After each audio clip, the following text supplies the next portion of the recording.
My name is Sara Fredman Aeder. I'm the Vice President for Israel and Jewish Affairs at the JCRC of New York. And part of what we do here at JCRC is try to keep the communities of New York informed on the things that matter to the Jewish people. And we're so lucky to be joined today by members of the Jewish community, elected officials, faith community leaders, and really people from all the diverse communities of New York. And I am honored to introduce our speaker today.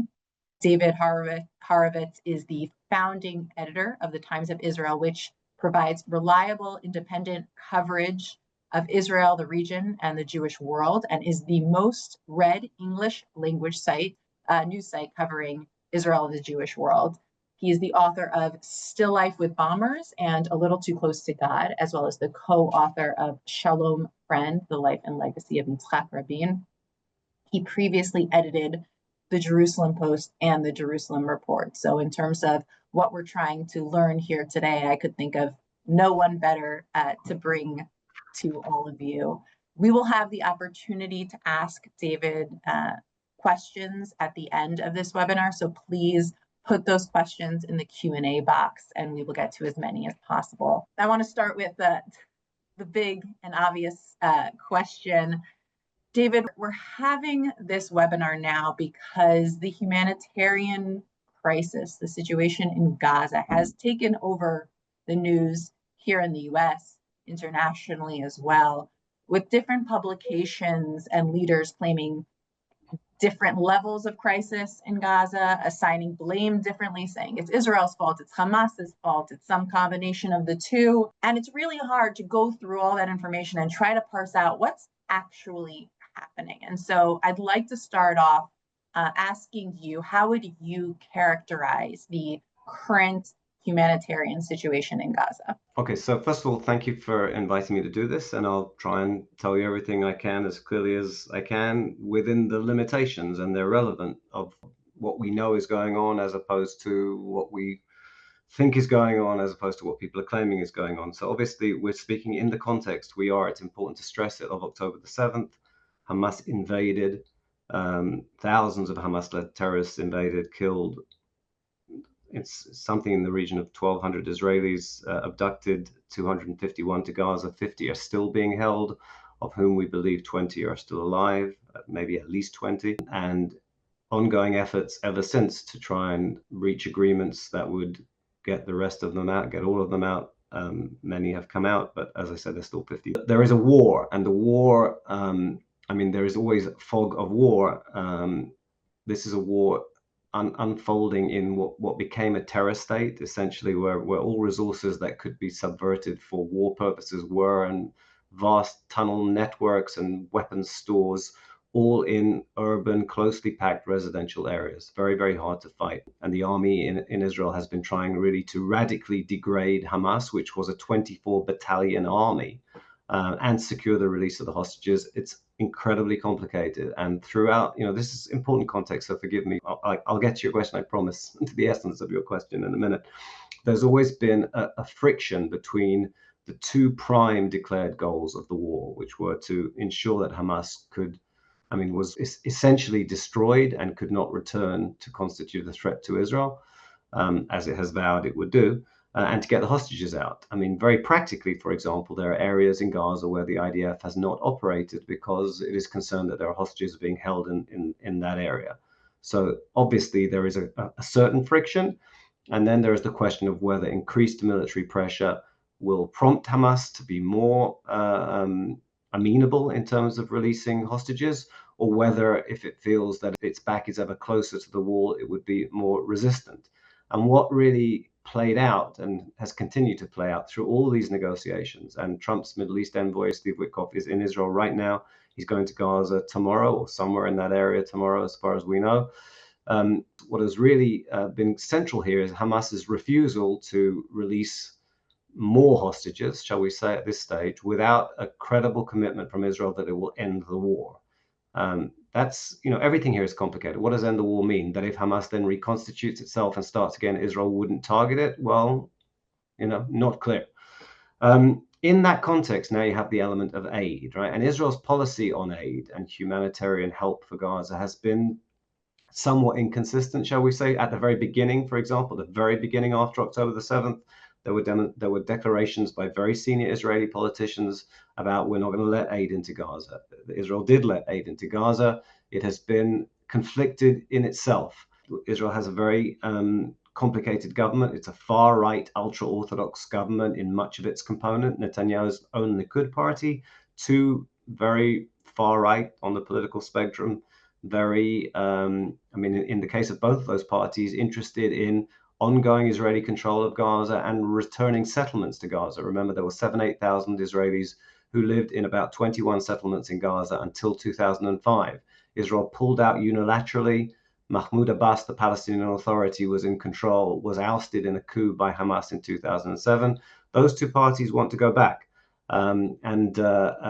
They were very anti, they have been anti consistently throughout the war, really, to doing anything that helps Hamas, by which they consider aid to be part of it. Hamas commandeers aid, Hamas earns money from selling aid, and therefore, in their view, never mind the consequences, or with all concern for the consequences, we shouldn't be aiding Hamas. They're not returning our hostages. That has not been government policy, except for a period between March and May of this year. So before March of this year, being very specific, there were about 500 trucks of aid going into Gaza routinely, I would say. I just want to check that because I wrote that down. I don't want to give you the wrong number.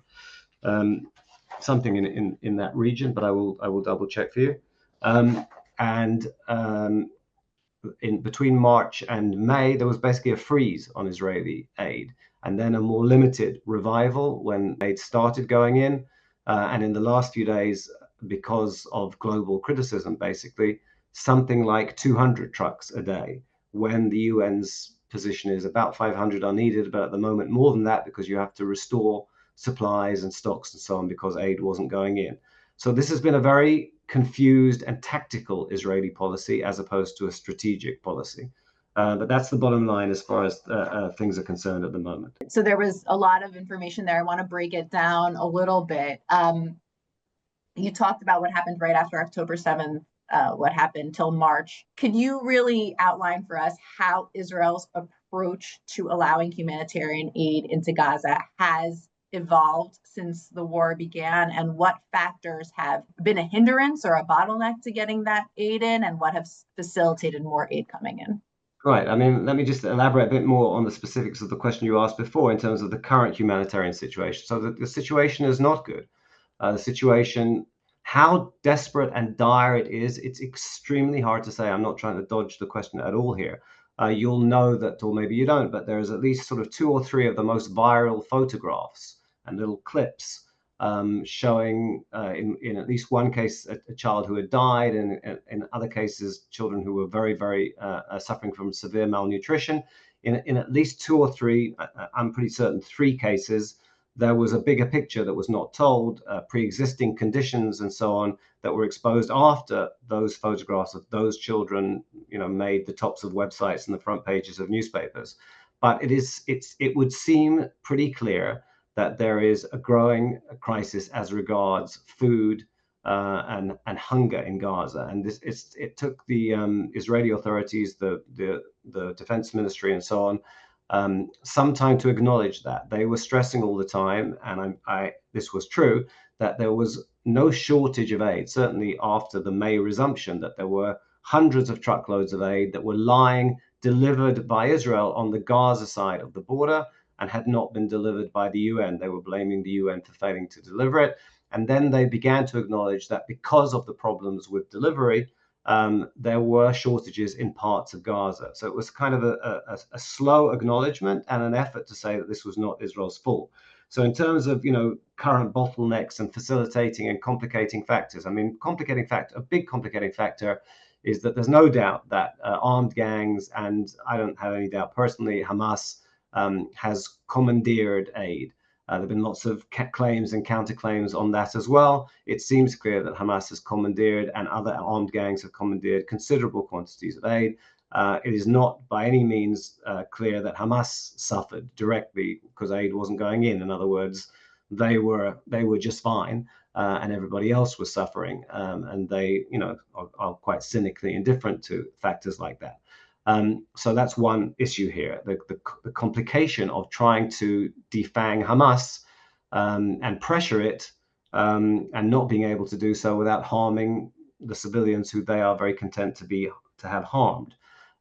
Since May, Israel also and America backed something called the Gaza Humanitarian Foundation, which is distributing aid, especially at 3 sites in southern Gaza and 1 in central Gaza, and proudly every day releases figures of how many millions of cumulative total of tens and tens of millions of meals that have been distributed.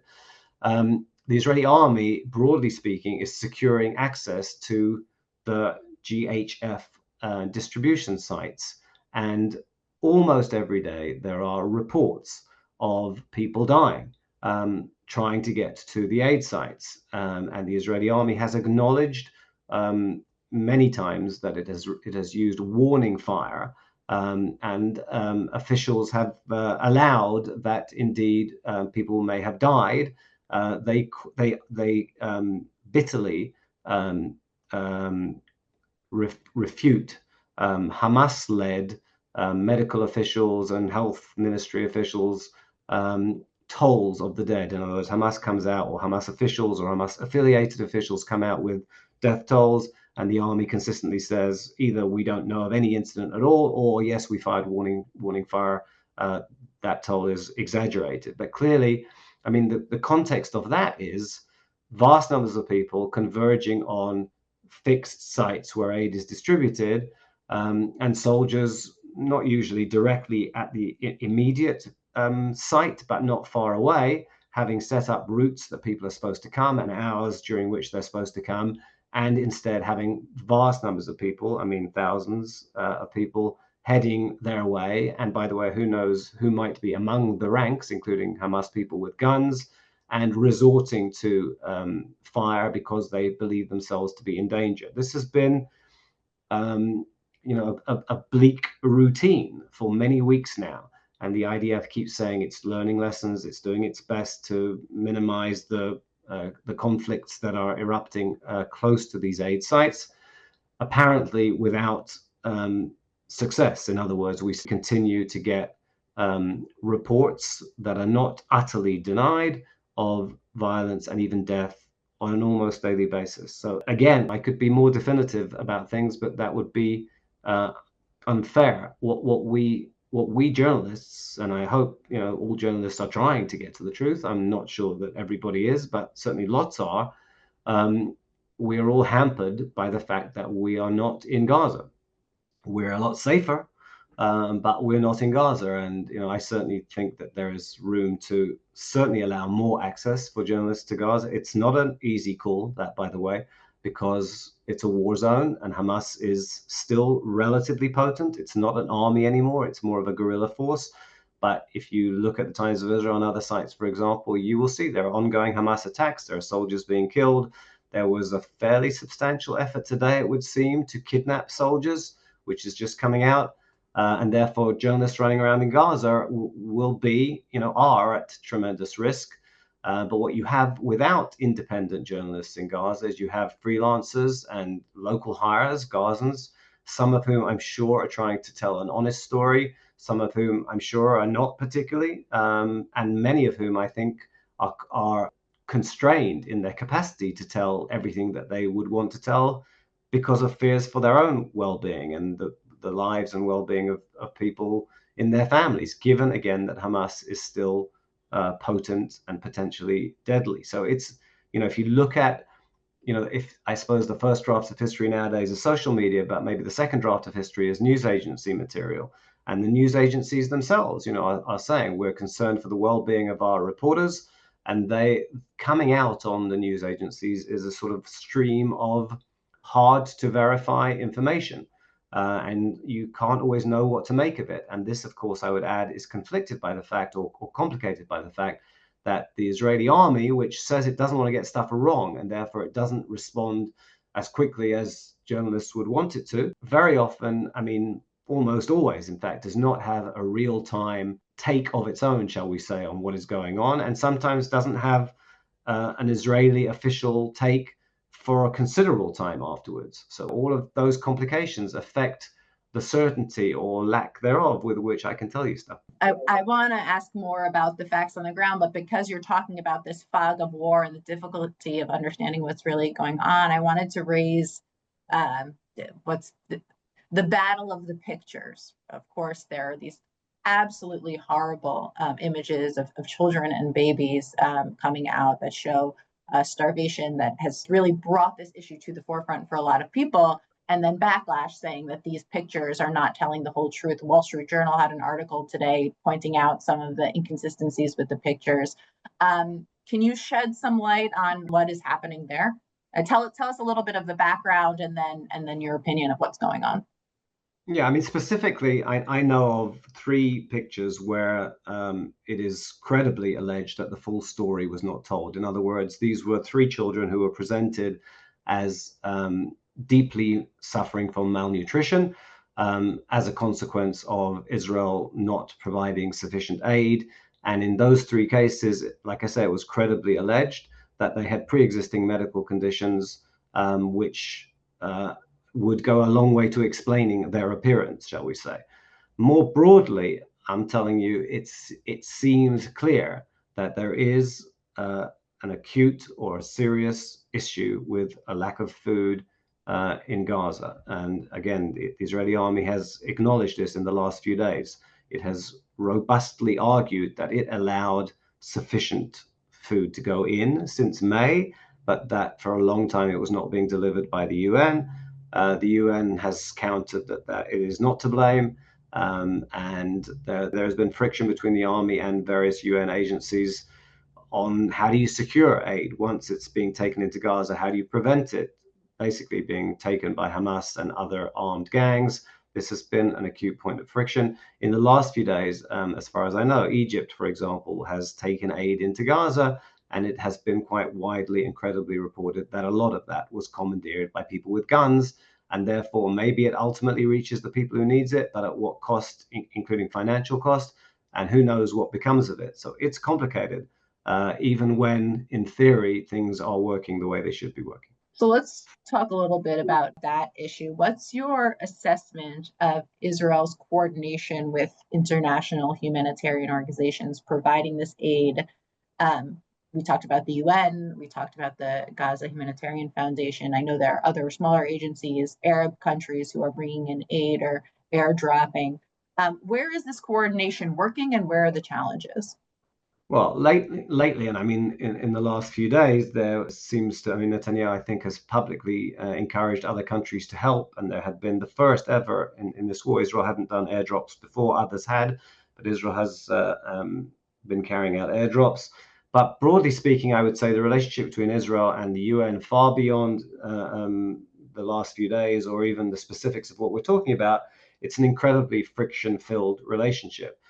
Broadly speaking, I think the UN, in the minds of many Israelis and most Israeli officialdom, I think it's fair to say, is heavily biased against Israel in just about every respect, including, for example, allegations, in some cases acknowledged, of participation of UN staffers in the terrorist invasion of Israel on October the 7th.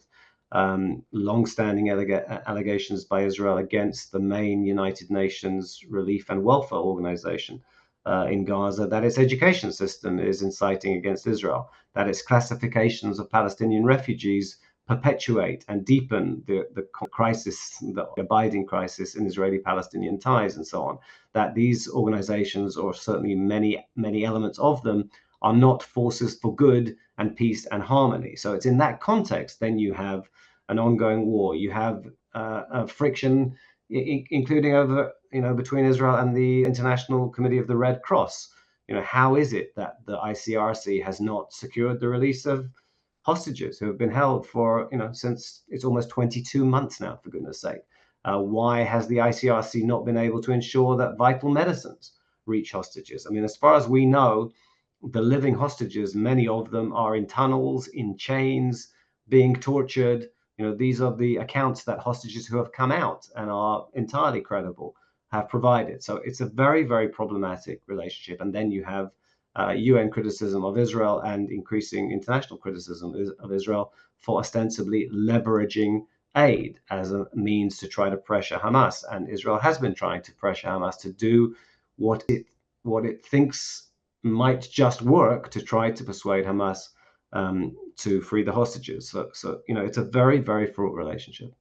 The GHF is a different situation. It's an Israeli and an American-backed organization, but I already talked about some of the issues there, is centrally regarding security and safety around the distribution sites, and you are certainly in many cases risking your life to try to get food. That and other aid distribution sites. Are the aid distribution sites run by GHF?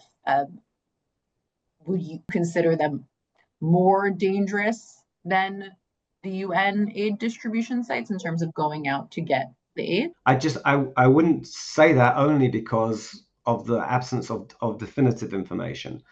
That I think there's no question that Hamas doesn't like the GHF, because its whole purpose was to make sure that aid reached ordinary Gazans and wasn't commandeered by Hamas, and therefore Hamas has an interest in making the GHF's activities look as problematic as it can. That doesn't mean that they're not problematic. It doesn't have an interest in highlighting UN distribution routes where it has been able to commandeer aid. So, you have to sort of bear all that in mind when you're looking at how to judge what's going on and who's saying what and why are they saying it. And also, is it true? It's complicated. That's a really important point in terms of what is making it to our news and what we're hearing about and not.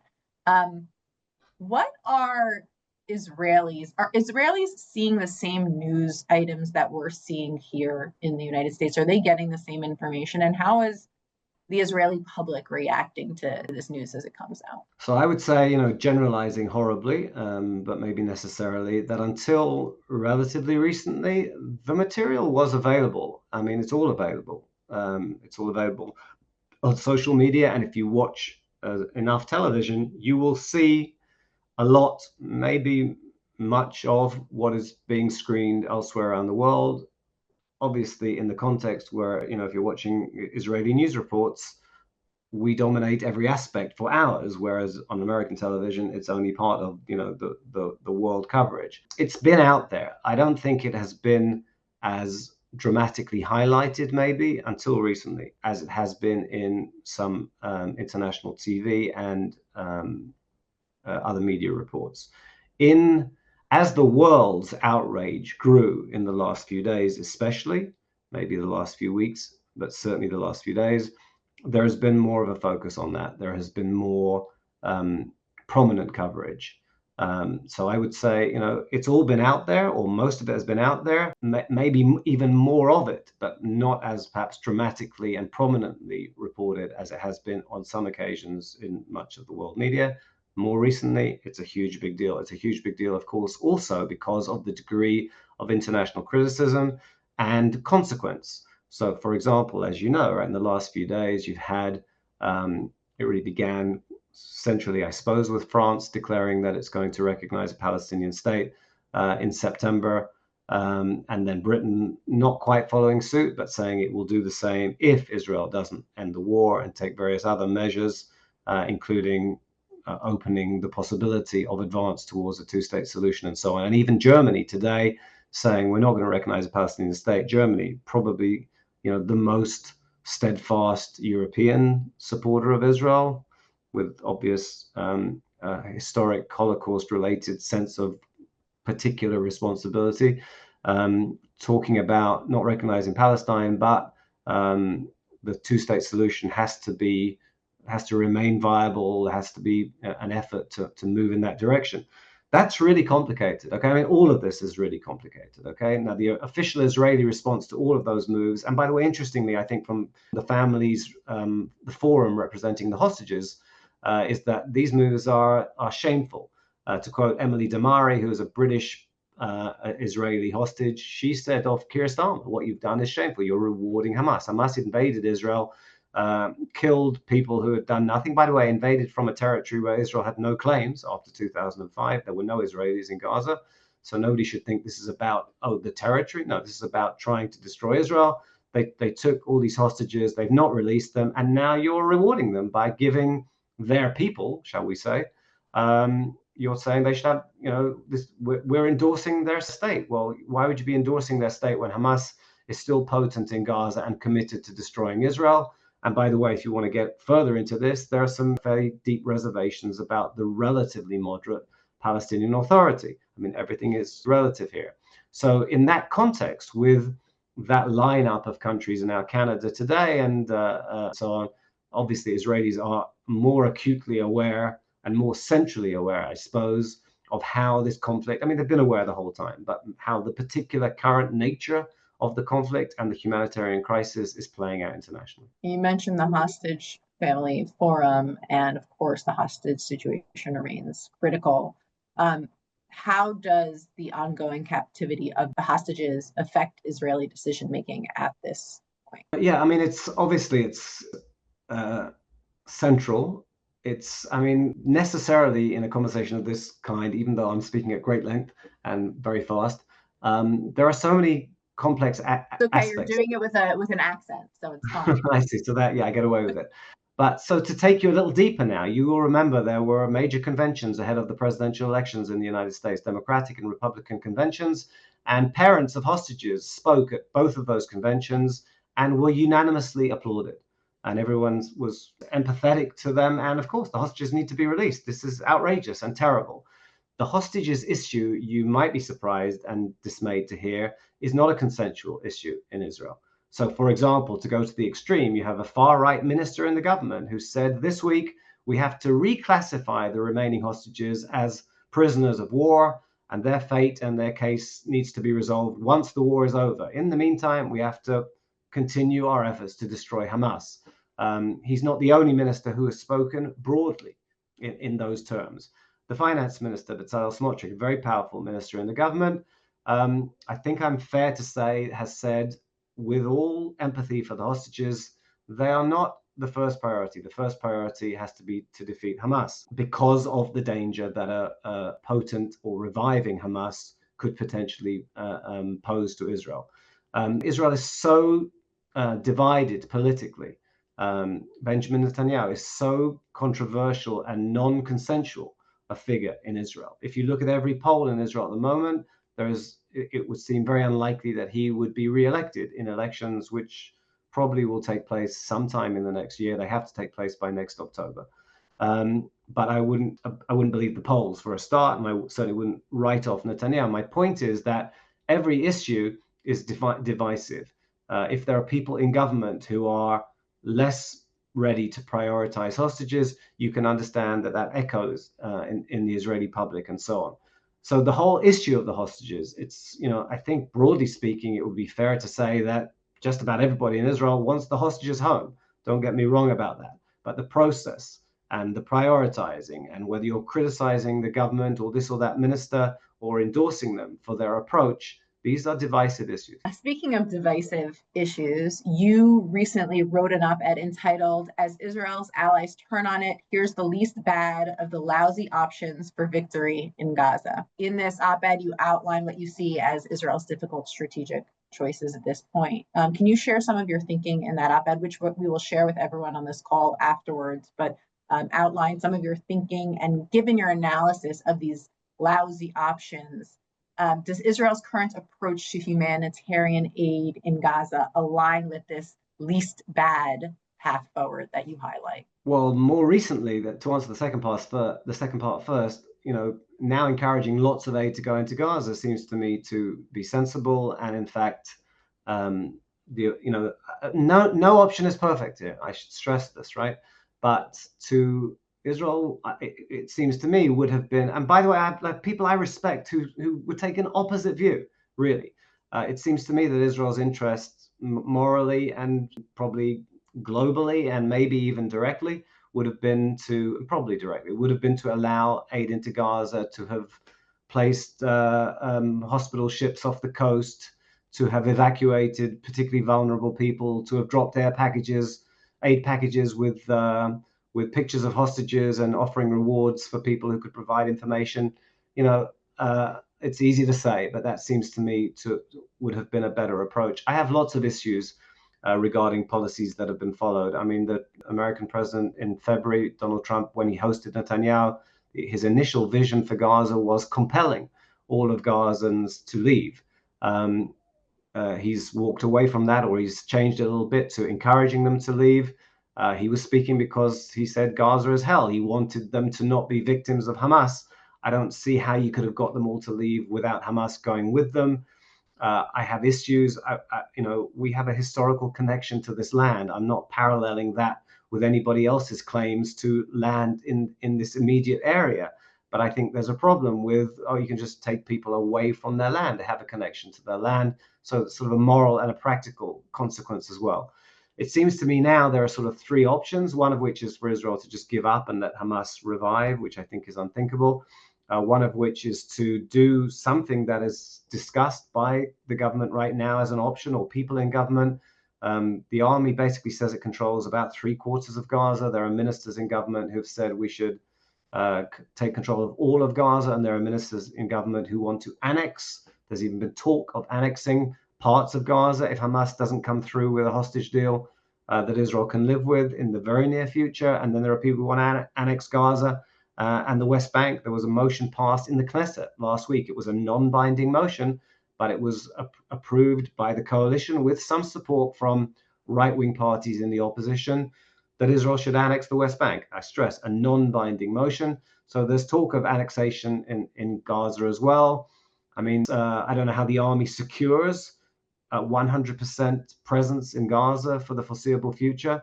The army is under tremendous strain. Reservists, in other words, people in their 20s and 30s and 40s, some of them have served 300-400 days of reserve duty. They're not in the standing army, but the army has needed every recruit that it can get. So there's people who've been home less than they've been away since October the 7th because they've been in the army. And the same government, of course, is continuing to allow the fastest growing element of the Israeli populace, the ultra-Orthodox community, broadly not to do military or any other national service. If they were to legislate that everybody has to do service, the ultra-Orthodox parties have said they will bolt the coalition. And again, that would deprive Netanyahu of his majority. So it seems to me, and this is what I wrote in the piece where I had sort of time to organize my words more effectively than now, is that the least bad scenario is to not have Israel running Gaza, to have Israel doing its best to make sure that Gaza does not rise again by enabling the establishment of an alternative to Hamas. That's Hamas's biggest fear, that somebody else comes in and takes over militarily, and most importantly as well, from a civilian point of view, civil governance. There's no other game in town in Gaza at the moment except Israel and Hamas. So if you want the Saudis and the UAE and the Egyptians, and with an American oversight perhaps, to come in and take responsibility for civil governance in Gaza, with Israel having security rights and freedoms to make sure that it is not attacked, then you need a Palestinian element. And the only credible Palestinian element for the Saudis and the Egyptians and the UAE is the aforementioned Palestinian Authority. Again, it's not ideal. Does it still pay families of terrorists in this so-called pay to slay policy? Does it give salaries to jail terrorists and welfare to their families? It might have reformed that process somewhat. I'm not sure it has completely ended. It's not the perfect partner, but it seems to me the least bad is some kind of role for a reformed and supervised Palestinian Authority, and then wider regional participation with some kind of international, ideally with an American mechanism. We don't want American soldiers losing their lives in Gaza, by the way, but some kind of oversight process. There's something a little similar in Lebanon at the moment. The difference there is you have a government in Lebanon which is actually interested in keeping Hezbollah, which has been really badly degraded by Israel, another Iranian very potent army that Israel tackled very effectively in the fall of last year, really, a year after it began attacking Israel on October the 8th. There you have an international mechanism, but you have a government in Lebanon that is really calling on Hezbollah to disarm. In Gaza, you have Hamas. And therefore, it's not so easy to put in that kind of international mechanism. But again, this is what I set out in that piece. And if you'd like to read it, it's hopefully a little more coherent there. Yeah, we'll make sure to send that out to everyone because I thought it was very helpful in contextualizing the current situation. Is there still hope for a two-state solution? Okay, well, I mean, your question assumes that that's a good thing, right? And there are lots of Israelis who don't think that's a good thing. So that's the first thing I have to say.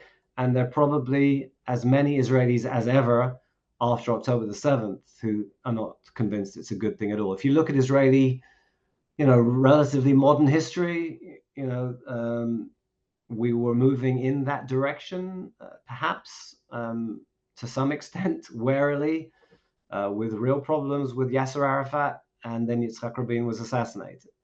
And then came the Second Intifada. This is not the full historical outline, but then came the Second Intifada and an onslaught of suicide bombers and terrorism. And that dissuaded a lot of Israelis from the notion of relinquishing territory, quote unquote, for peace, because it seemed that Israel left territory and was attacked from that territory. And October the 7th really strengthened that. So we left Lebanon in 2000, and Hezbollah essentially took over southern Lebanon. We had a war in 2006. And Hezbollah got stronger after that. We left Gaza in 2005. The international community applauded. Like I said before, Abbas was in charge there, ousted by Hamas in 2007, since when a series of conflicts culminating in the horror of October the 7th, 2023, the single worst day in terms of deaths of Jews since the Holocaust, right? So that has, the president of Israel, Isaac Herzog, former head of Rabin's Labour Party, has said, anyone that Israelis would agree to sort of a land for peace and a full Palestinian state in the aftermath of October the 7th, I don't want to misquote him, but he thought that was somewhat unlikely, to put it mildly.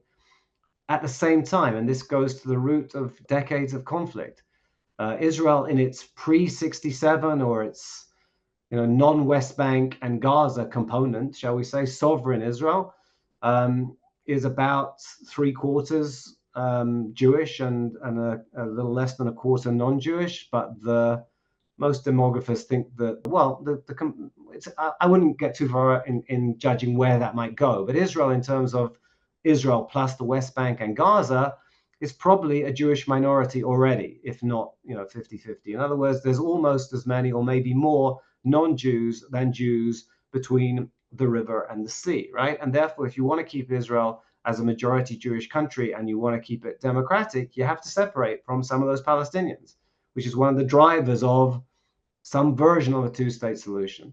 So I, for example, and it's me you got on this call, I would like to find a way to separate from millions of hostile Palestinians so that we can preserve a Jewish and a democratic Israel. But it's not simple, because statehood in its normal model means you have the power to build an army and forge alliances.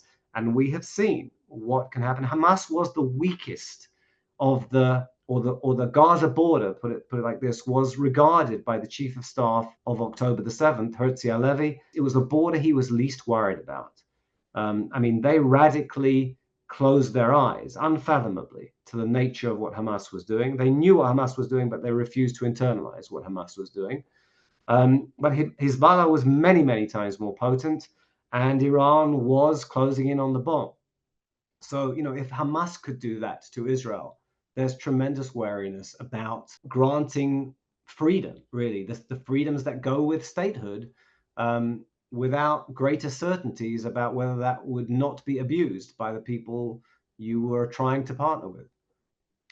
I'll just add one more thing in the context of Syria, right? So Syria, you've got Donald Trump basically removing sanctions from Syria and commending the new Syrian leadership. Well, that leadership somewhere is complicit in lots of people being killed in the last few days in Syria, notably the Druze. Again, muddy, foggy circumstances. And maybe there are limits to the power that the new regime holds, and maybe they're deeply complicit, and probably the truth is somewhere in between. That was an area where there was a conviction on the part of the American president that, broadly speaking, the new regime was a regime that needed to be given a chance and potentially was a force for good and so on. And by the way, Israel is in direct contact with the regime in Syria and trying to reach agreements and understandings. So, when you are surprised always by forces that you'd want to think just maybe might be forces for good, things are incredibly complicated. And Israel, which I would remind people, is 9 miles wide at its narrowest point. I mean, we make a lot of noise. It's a really small country. Okay, it's the size of New Jersey. My wife is from Texas. Israel fits into Texas 32 times. We don't have room for error. And October the 7th really showed that. You mentioned that the United States Special Envoy Steve Witkoff is currently in Israel. Can you give us any insight as to what you think might come of his conversations and his visit? So first answer to that is no. I can give you some assessments, right? By the way, the people who would answer your questions with definitive confidence, good luck to them. I mean, look at you're trying to make sense of things that people say publicly, and it's very hard to figure out what they mean. For a case in point is Trump's attitude to Gaza, which is really central to that question and to this whole conversation. So you saw comments in the last few days about the Brits and the French have the right to their position on Palestinian statehood. He seemed to be quite mild, but then with Canada in the last few hours, he's been much more critical. His position on Gaza was, they have to go forever, the Gazans, in February. And that's certainly not his position now. So even when you know the words, you can't always be sure. I have no doubt, I think Steve Witkoff is an incredibly well-intentioned American envoy. I have no doubt of his huge investment of effort and care in the plight of the hostages, really. Just you watch his interaction with the families of hostages, with Idan Alexander, whose release he helped secure. He helped secure the last hostage agreement, which was in January and which broke down in March. If something can be done, he's the guy to do it. So I think that's going to be a big issue, the hostages issue. But I also think the aid and situation in Gaza that's the other prong of the trip. And we understand, I mean, he's met with the Prime Minister today, but he's going to Gaza tomorrow, or I think to Gaza in what would need to be a very highly secured visit. But that's my understanding. We'll see how that plays out, to see for himself what is going on there. You may have heard Donald Trump stating first thing this morning, your time, that the best way to stop the suffering in Gaza is for Hamas to release the hostages.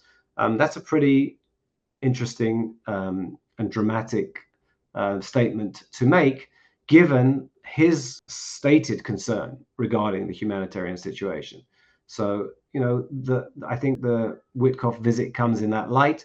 There's a statement that's come out actually just as we were starting this conversation, which was a sort of unnamed source fairly close to the Prime Minister, as far as I can judge, talking about moving from this effort at some kind of phased accord with Hamas, in which, as we've said, maybe half the hostages would be released, 10 of the living hostages, and maybe 18 of the other hostages would be released in a 60-day truce, to move away from that because that deal is not proving doable, and to just try to get one single deal to get all the hostages out. Now, that's an unofficial, anonymous source close to the Prime Minister. You make of that what you will. I assume that didn't happen coincidentally soon after Witkoff and Netanyahu spoke. So maybe that's the direction that they're moving in. Is that encouraging? Does that mean they think they can do a deal with Hamas? Is it a pressure tactic for Hamas? Does it mean that Netanyahu is ready to end the war for a deal that gets all the hostages out? I don't know the answer to any of those questions. Thank you for sharing the late breaking tip with us here on this webinar. I'm going to shift over to some of the questions that have come in from our audience. And I want to start with Lauren Blatt's question. She asks, have Macron, Starmer, and Carney, who've all announced that they're going to recognize the Palestinian state, have they emboldened Hamas to walk away from negotiations with their announcement? So I don't know that they've emboldened Hamas to walk away, although it seems that the latest sort of indications from Hamas is that they're not going to engage so long as there's a humanitarian crisis or worse to that effect. But I do think, broadly speaking, Hamas feels emboldened. Hamas feels, hey, this is proof of our strategy, by the way, in contrast to the Palestinian Authority strategy. Hamas is committed to destroying Israel. Let's not lose sight of that. So if, having embarked upon an effort to destroy Israel, and they were very disappointed that Hezbollah did not pile in full force, and they were very disappointed that Iran did not pile in full force. And by the way, take a second, and the mind boggles at the thought of what would have become of Israel if Hezbollah and Iran had used everything that they can. And I want to add something else about that in a second. So there's Hamas thinking, oh, we didn't manage to destroy Israel in the aftermath of October the 7th, but now the international community is turning against Israel. And we've achieved that. And believe me, they are doing everything they can to manipulate material from Gaza to place Israel in the worst possible light. Among Israel's challenges, is to prevent them doing that and to make it harder for them to do that, both in terms of advocacy, but also in terms of policy. But I think the short answer to the question is yes, Hamas feels emboldened and strengthened by members of the international community moving towards unilaterally endorsing Palestinian statehood. Practically speaking, it has no necessary consequence, but it changes the global environment, it changes world opinion, it leaves open the prospect of, if not official economic pressure, then unofficial economic pressure, as supermarket chains and hotels don't deal with Israel or don't sell Israeli goods and so on. That's the direction. Hamas is very pleased about that. Anything that weakens Israel. Even though some of these announcements say that Hamas can't be the leader of this Palestinian state. Okay, so if you're Hamas, are you going to be particularly bothered by the leaders of countries saying that, as opposed to being particularly delighted at the discomfort and ostensible, continued demonization and delegitimization of Israel? So that's the balance there. Yeah, exactly. Joel Levy asks, as this war is approaching 2 years in duration, is it possible for Israel to defeat and eliminate Hamas? So as an ideology, I don't know how you do that short of an overhaul of the education system. So that can be done, but it's not going to happen overnight. That's the way to defeat death cult ideology, and that's what this is. So that's not a military thing. In terms of the military has largely defeated Hamas as an army. Those battalions, almost all of them, are no longer intact. Hamas still, can do harm and has turned itself into a guerrilla force and recruits. And people have no money. You pay them some money, and they put on a uniform and take a gun. That happens. I think the chief of staff of the army was quoted, I didn't hear it from him, saying it would take 2 to 5 years to destroy Hamas completely as a military entity. I don't even know that that's the case. I mean, it took Israel a long time, 3 years maybe, to quash the suicide bombing onslaught of the Second Intifada. And that didn't defeat the ideology behind it. I mean, Israel operates all the time. The army is operating all the time in the West Bank, notably in places like Jenin in the northern part of the West Bank. So eliminating completely militarily, years, if ever. The way to marginalize that ideology is, by the way, this is not an Israel only problem by any means. It's education. It's education and access to diverse narratives, and then an appreciation of conflicting claims and conflicting beliefs and tolerance and a readiness for compromise and coexistence. That's the utopian end game, but that's the only way you're ultimately going to defeat, like I say, ideologies of movements that tell their people it is better to die than to live and to kill other people. Thank you. Susie Jaffe asks, is there any more pressure that the US, the Arab world, etc., can put on Qatar to move the situation forward? Yeah, it's a very good question, and it's a wisely worded question, because Qatar, I think, is a potential source of pressure on Hamas. Qatar is a funder of Hamas. Qatar is the funder of Al Jazeera, which certainly Hamas feels it does very well by. And which Israel regards as a threat to national security and officially is banned in Israel. I'm not sure that that's practically the case, but it's a Qatari project. America has its main base in this part of the world in Qatar. The American president is of the opinion that Qatar is a force for good, broadly speaking. our prime minister, who has some issues about Qatar because at least 2, maybe 3 of his aides are embroiled in an investigation surrounding work they have done or allegedly done for Qatar, including during the war. Qatar is not regarded by Israel as an enemy state, but Netanyahu said a few weeks ago it's certainly a complicated or a complex player here. So yeah, I think there's more that America could do because America has leverage over Qatar. It has a special status in ties with the United States. There are things that the administration could do if it chose to try to pressure Qatar, to in turn pressure Hamas. I'm not sure that Hamas is as susceptible to pressure as it was because it is in such a relatively weakened state. But still, I think there is pressure that could be brought, and America has the leverage to use it.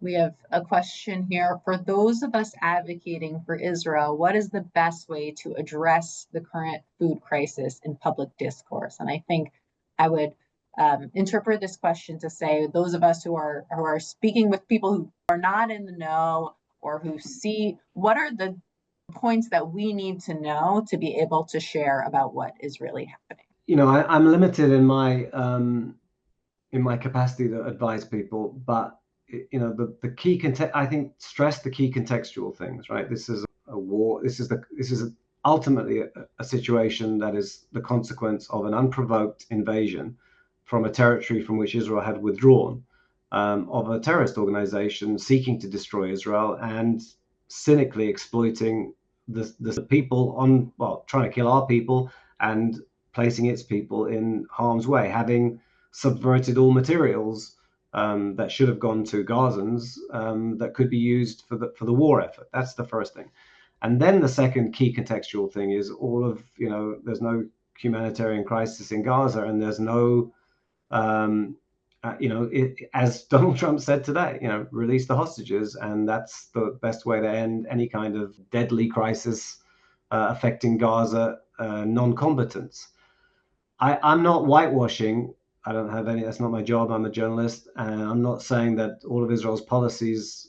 In fact, I've made it clear in this conversation that I disagree with key Israeli policies as regards aid and so on. But they were born of an effort to try to pressure Hamas to get the hostages out. And like I said before as well, there are people I respect and know well who would have advocated a very tough policy on aid, hopefully for a shorter time, very early on in the war, believing that would secure the release of the hostages. I'm not sure that would have worked out. So it's complicated.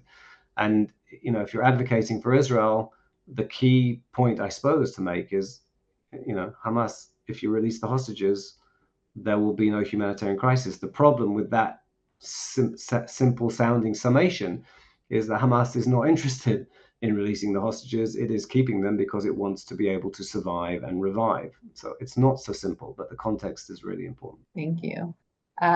This question from Edward Beck hails back to something that you said earlier. Why can't Israel and its allies be as skillful with their communication as the Palestinians seem to be? You talked about Israel not providing that information. Why do we not have that open flow of talking points and communication and facts from the army, from the government? Yeah. So the first, I want to restate, it's not only about public diplomacy and advocacy and so on. There are policies here that are complicated and certainly in many cases, in my opinion, have been sort of tactically incoherent and strategically, I don't know what the thinking was. But at the same time, it is certainly true, and we're running a piece probably overnight, if not tomorrow, so keep an eye out for that, which is a sort of big inside look at Israeli public diplomacy or the lack thereof. There's never a talk that I give where people don't ask that question because it's an abiding strategic failure. And there are things that are inexplicable. October the 7th is inexplicable. In other words, why would Israel, in its political and military and security hierarchies, willfully ignore evidence that was in front of their eyes? And they had information, everything that Hamas, broadly speaking, everything that Hamas was planning. Lahavdil, as we say, to go to the very different issue of public diplomacy. There's been a sort of willful refusal to invest necessary resources in it. There is nobody running the public diplomacy directorate in the Prime Minister's office. The person who heads it, there isn't one. The last one stepped down, I think, a year ago. A really, really good spokesperson who was kind of born to the job is a guy called Elon Levy, who some of you may have seen, I'm sure.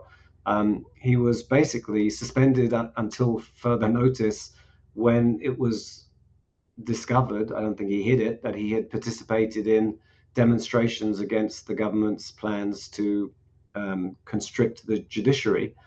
He demonstrated in between working for President Herzog and before he was implored to come and work for the government when October the 7th happened. Nonetheless, when that was learned, apparently by the Prime Minister's very close circle, he was booted out. And that, that's unforgivable because he was really good at responding and initiating in a humane and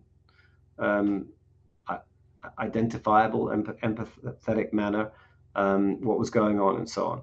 The army, like I said before, it tries to check stuff. It sometimes is very slow. It sometimes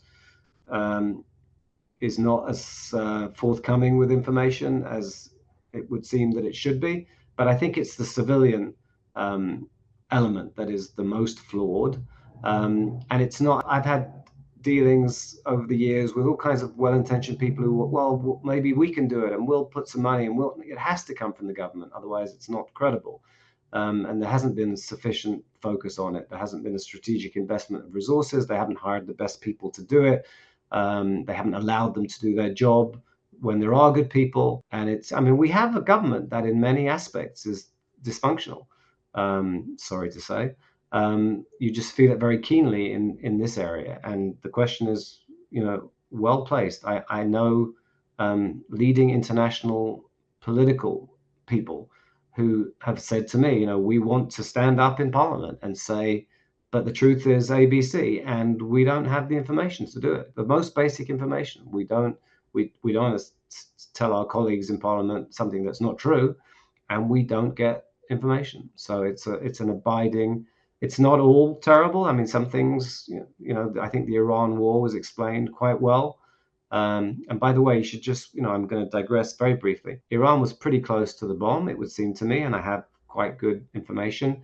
But that ballistic missile threat, you think about it, the arm, I'm sure lots of you have relatives in Israel. We were all woken up at 3 a.m. by the television and our devices making terrible screeching noises that we'd never heard before. And then the Homefront Command spokespeople were on television saying, just be sure you're close to a safe room because, well, they didn't really know, right? The army hadn't even told the Homefront Command people exactly what they anticipated, which was potentially hundreds of ballistic missiles fired at Israel as soon as Israel began attacking Iran, right? There was something like, I think 32, I think the number is something like that, missile impacts. There were 29 Israelis killed. The devastation is really widespread. I mean, Soroka Hospital, an entire building essentially no longer usable. It was a building with many laboratories. It had, I think 40% of their operating theaters are still not back in action. We're talking, more than, several weeks after that war ended, really heavy damage in places in central Israel. Imagine if Iran had got to where it intended to get to with its ballistic missile capabilities and its defenses, that had risen to the level of strategic threat. So I think, I want to digress to stress that, but I think the world pretty well understood what was going on with Iran. So it's not, and Israel explained it, I think, fairly well. In the context of Gaza, it's been pretty disastrous, I would say. Thank you so much. And we have so many more questions from the audience, and I have more questions on my sheet here, but I know that it's 10 o'clock for you in the office, and we really, really appreciate you taking the time at night when you have alerts coming in at the time. For those who are not familiar with the Times of Israel, it is a 24-hour news site that is where you go when you want to hear the news first. And so we're really, really incredibly appreciative. David, we will share this recording afterwards. And please, if you have more questions, send them over and we'll try to facilitate answers as best as we can. And hopefully we'll have more webinars like this as the news changes so we can keep everyone up to date. Thank you so much, David, and hoping that you're safe and that your family is safe, and that we find some least lousy resolution as soon as possible. Thank you, sir, and thank you to everyone who was on the call. Thank you. Thank you.